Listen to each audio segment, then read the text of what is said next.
Fire has been at the heart of some of our most destructive disasters, changing lives forever.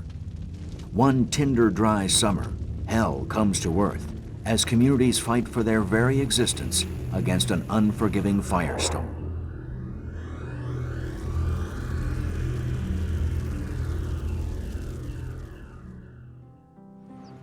Summer 2003. Vacationers in the province of British Columbia on Canada's west coast are taking advantage of hot, sunny summer days. In fact, 2003 is already one of the hottest, driest years on record.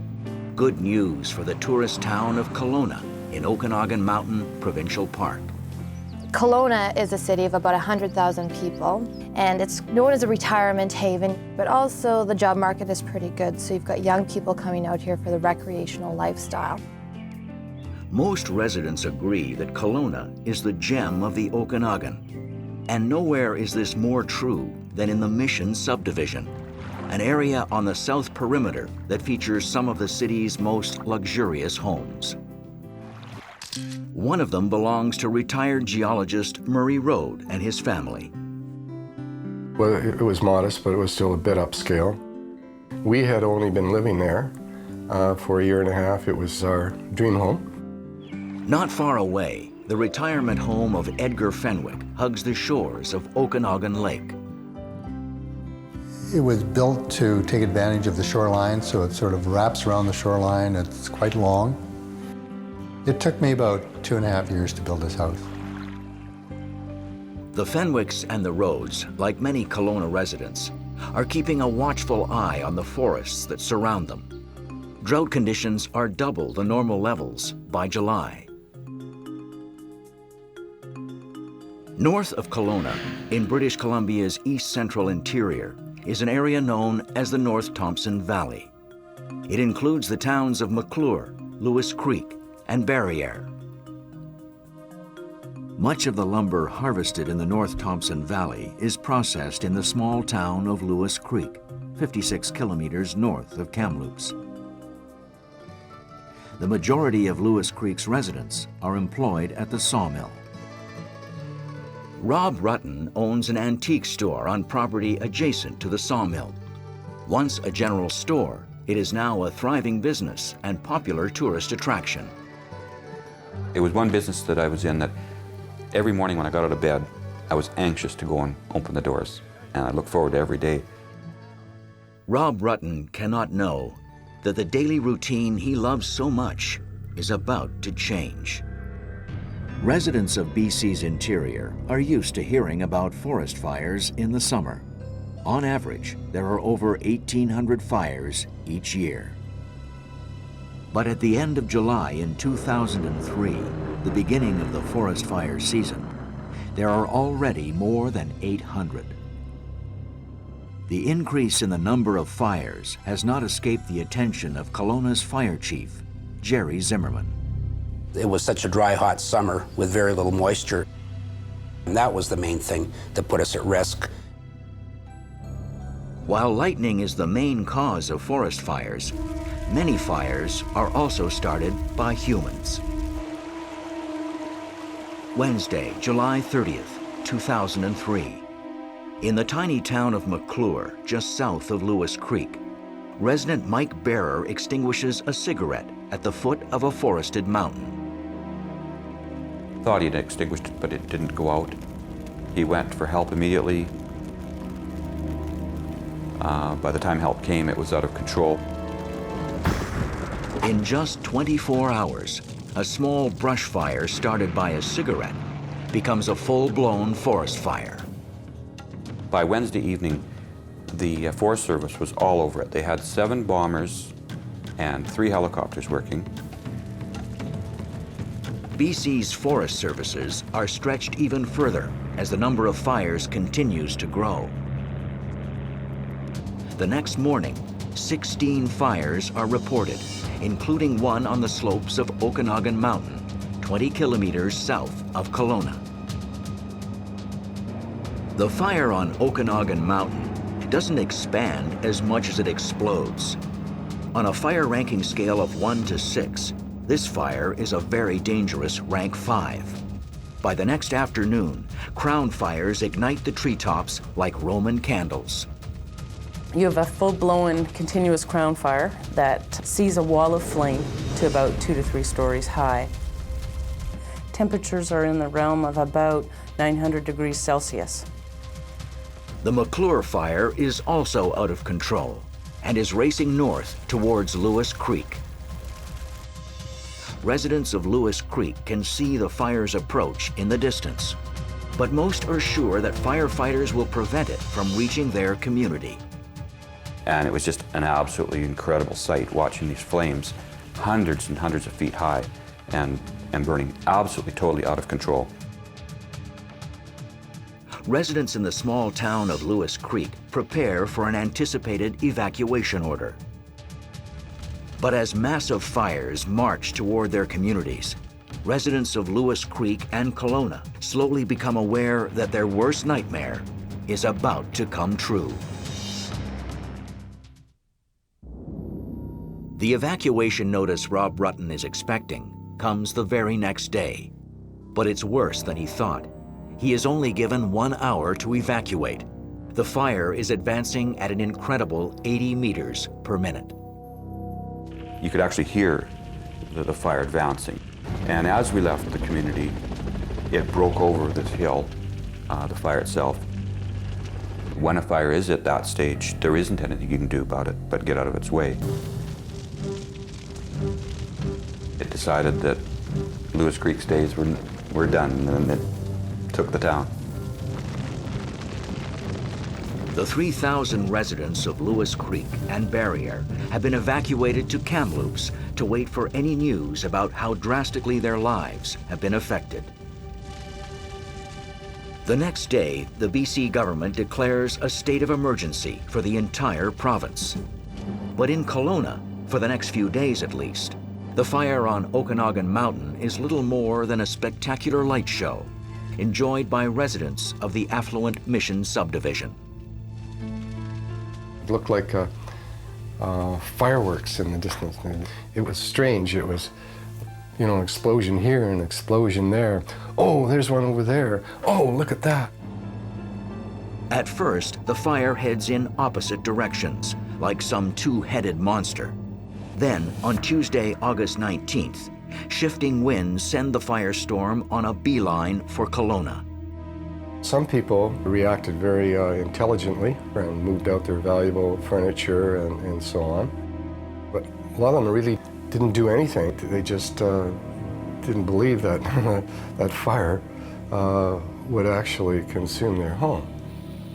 I know that we were at one stage 4 or 5 kilometers away from the fire. Yet we would get embers half the size of my hand falling onto our ground. Kelowna firefighters make their first stand as fire threatens 6 homes on the city's southwest corner. About 6 in the morning, they started to fight it, and they did fight it back on the Wednesday, and then the fire continued up and around to the east and never did touch those homes. That's when we knew we were going to have to face this thing and face it in a big manner.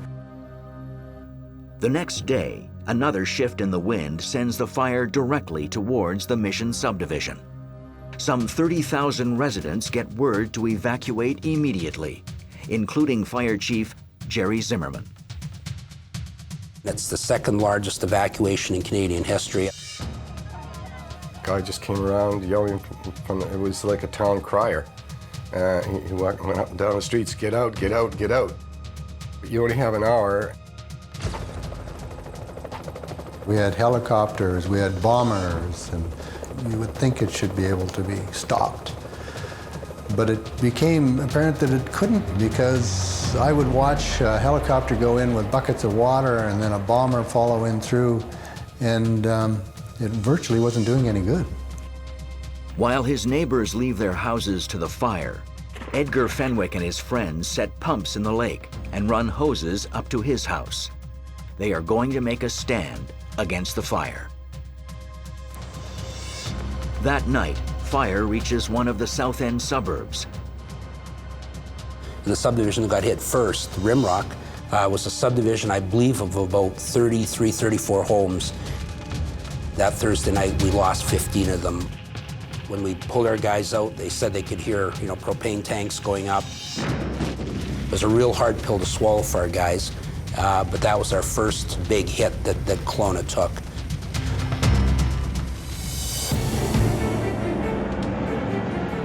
The next morning, it has become very apparent that the city of Kelowna, BC is under siege. 30,000 residents have been evacuated as fire continues to assault the city's south side. While 15 homes have burned down overnight, calming winds prevent the fire from reaching Edgar Fenwick's neighborhood. But a hike to the fire line confirms that will soon change. From that, we could see that probably what was going to happen by the afternoon, that the fire would probably feed down the gully and would probably hit us dead on. Edgar Fenwick and his crew spend whatever time they have left preparing for the inevitable. The city has made its preparations too. It has taken 2 days to clear a strip of land 17 kilometers long and 60 meters wide along the southern perimeter of the city. The theory is that when the fire reaches the fire guard, there will be nothing left to burn and the fire will die out. But when the Rank 6 fire arrives in the late afternoon, the fire guard doesn't stand a chance. These embers were flying ahead and igniting things ahead of them. So if you can imagine the fire's here, the wind's coming from behind it, it's tearing pieces of bark off the trees and throwing them ahead, starting fires ahead of it. That night is what the guys call hell night. The heat in the urban area was probably up to 2,000 degrees. They claimed that the flames in some cases were 300 feet high. We realized that we couldn't fight this thing, we couldn't face this, so we knew we had to get them out. But the thing had actually blocked off some of the exits. 2 teams of firefighters are encircled by fire, cut off from the rest, with nowhere to go. Hell Night is living up to its name. In August 2003, it seems like most of British Columbia is burning up. Fire rages through Lewis Creek and Barriere, while 3,000 residents wait in Kamloops, not knowing whether or not they have homes to return to. In Kelowna, Edgar Fenwick and his friends have decided to risk their lives to try and save his house. And Fire Chief Jerry Zimmerman has several of his men trapped by fire. I know there were people that thought they weren't going to make it out that night. As a matter of fact, some of our guys were actually phoning their wives and saying goodbye. Fortunately, the stranded men are able to regroup in an open sports field that serves as a safety zone. A nearby hydrant allows them to get back into the fight. They figured, well, we're in here and we might as well start fighting these things and putting them out. And that's exactly what they did. And it's interesting that only 4 homes were lost in that subdivision. The next day, it is time for Edgar Fenwick and his friends to take on the firestorm. As it gets closer, second thoughts begin to run rampant in their minds. When it did hit, what we didn't expect was the huge wind that came with it. That was horrific. With the treetops burning and the wind, it was shooting fireballs. It was like a demon. It was just like it was alive. We didn't know whether we were winning or losing for quite a while because it just kept on coming. Still, the men hang on and gradually begin to make headway. We kept it from burning up a lot of stuff on both sides of us. But it just diverted and swept right around. I think it was probably 3 to 4 hours afterwards that we thought we'd done it. Kelowna fire officials decide that to save the city, they must construct a kind of urban fire guard using Kelowna homes as material. Ironically, it is the fire itself that makes that unnecessary. The winds were so strong that this fire was creating its own weather pattern. And just when everything seemed the bleakest, when we thought we'd lost people, when we thought we were going to have to start bulldozing homes, we got rain. Meanwhile, in Kamloops, tension rises as residents still wait for word on their homes. Word has leaked out that Lewis Creek is completely gone, but there has been no official confirmation, and there has been no news at all from Barriere. Everybody thought Barriere had burned to the ground. The next morning, we rented a helicopter. You can see all the burned timber on both sides, and then it was almost like it miraculously split and went on each side of the town. A few homes and a few businesses were destroyed, but the town itself was still standing. So there was definitely a sense of relief. Throughout the Mission subdivision, Hell Night has lived up to its name. By the time it is over, more than 220 homes are completely destroyed. Over the next few days, winds calmed down enough for the fire department to regroup and establish control lines south and north of the city. But the fire continues to burn. The final fire area of the Okanagan Mountain Park fire was about 25,000 hectares, which is about the same as about 70 times the area of Central Park. Anxious residents gather at a church to find out the fate of their home. The community, there was no anger, there was hurt, but there was no anger, not that we saw anyway. Everybody knew that we had done our best, and they showed that. And people who had lost everything, when they could reach out and say, you did the best you could, we appreciate that, we're behind you. That made it tolerable for us. Murray Road and other residents of the Mission subdivision are taken by bus to view the damage firsthand. There was just absolute feeling of disbelief because the whole neighborhood was absolutely destroyed. There wasn't even a wall standing in any of the houses. Nothing but smoldering ashes. It's unbelievable, but the cheap little umbrella that we had beside the pool was only lightly scorched.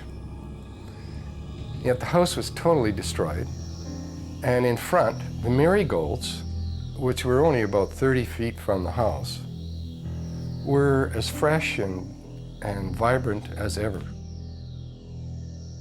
A house is a house, and I mean, that's where you live, that's where you love, and that's where you cry, and that's where you laugh. And it's that aspect of losing it that kind of cuts deep. When Rob Rutten is finally allowed to return to Lewis Creek, he finds a war zone where his community once stood. It was absolutely undescribable. The store was a mess, and because the siding was stucco, it didn't burn, of course, so it kind of imploded or collapsed on itself. All the stuff that was on shelves and everything was just now on the cement. The destruction of the town's sawmill on the adjacent property is just as complete. The lumber yard was almost 100% gone. All that was left was bands where the lumber piles used to be. The organic matter, the soil was gone. The sand was almost glazed from the extreme heat. In a matter of minutes, more than 80 homes in Lewis Creek have been destroyed, along with the town's main source of employment. In October, they learn that the sawmill will not be rebuilt.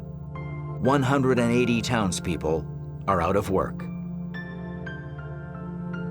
Fires in the BC interior continue to burn for the rest of the summer. Cooler weather and autumn rainfall help distill some of the danger, and by mid-September, the state of emergency is lifted. And even after the city was no longer in danger, the fire continued to burn. And in fact, they said would burn throughout the winter underneath the snow. In the end, fire destroys over 260,000 hectares of British Columbia forest at an expense of $700 million. Miraculously, no one dies in any of the communities stricken by fire. The BC government commissions former Manitoba Premier Gary Filmon to review the province's response to the 2003 fires and provide recommendations for the following summer. The Filmon Commission releases 42 recommendations, and in April 2004, the province promises to implement all of them at an estimated cost of at least $25 million. With that cost comes a sense of hope for the future and a sense of pride and strength that continues to thrive in the community of Kelowna, British Columbia. This town was just fantastic. Overnight, there are about, 1,000 volunteers, boom, setting up centers all over the city. And I've just never seen anything quite so moving. Of the 65 homes that were destroyed, or properties that were destroyed, I think there's only 5 that are not rebuilding, five families. No, Lewis Creek will be better than before.